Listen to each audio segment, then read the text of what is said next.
এই ভয়েসের কথাগুলো শুনবেন, অনেক গুরুত্বপূর্ণ ভয়েস। লাইক কমেন্টস করতে হবে না, যদি ভালো লাগে শেয়ার করে দিবেন। হঠাৎ আপনাকে এক ডাক্তার রিপোর্ট দিয়ে বলল আপনি মাত্র 30 দিন বাঁচবেন, আপনার ক্যান্সার হয়েছে, এখন আপনার শেষ স্টেজ যাচ্ছে। এটা শুধু আপনি জানেন, আপনার পরিবার কিংবা বন্ধু বান্ধবরা কেউ জানে না।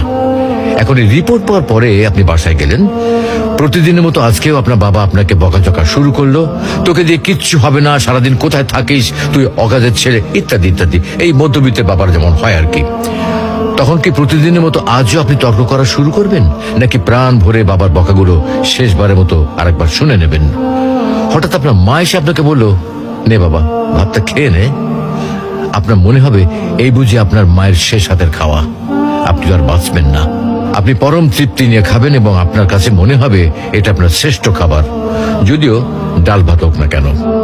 আপনি বের হলেন, পুরনো এক বন্ধুর সাথে দেখা, আপনি যাকে মোটেও সহ্য করতে পারেন না, সব সময় তার সাথে কথা কাটাকাটি হয়, আজকেও সে আপনাকে কিছু কথা শুনিয়েও দিল। আচ্ছা, এখন কি আপনি তার সাথে তর্ক শুরু করে দেবেন? মোটেও না। আপনি হয়তো তাকে জড়িয়ে ধরবেন এবং বলবেন, দোস্ত ভালো থাকিস। আচ্ছা জানেন, আমরা এখন মৃত্যুর কথা ভাবতেই চাই না, এ থেকে আমরা পালিয়ে বেড়াতে চাই। কিন্তু যদি আপনি ভাবেন যে আজই আপনার শেষ দিন, তাহলে দেখবেন সবকিছুই আপনার কাছে ভালো লাগছে। তাই ইগো ছেড়ে দিন, ইনশাল্লাহ আপনার মন ভালো হয়ে যাবে।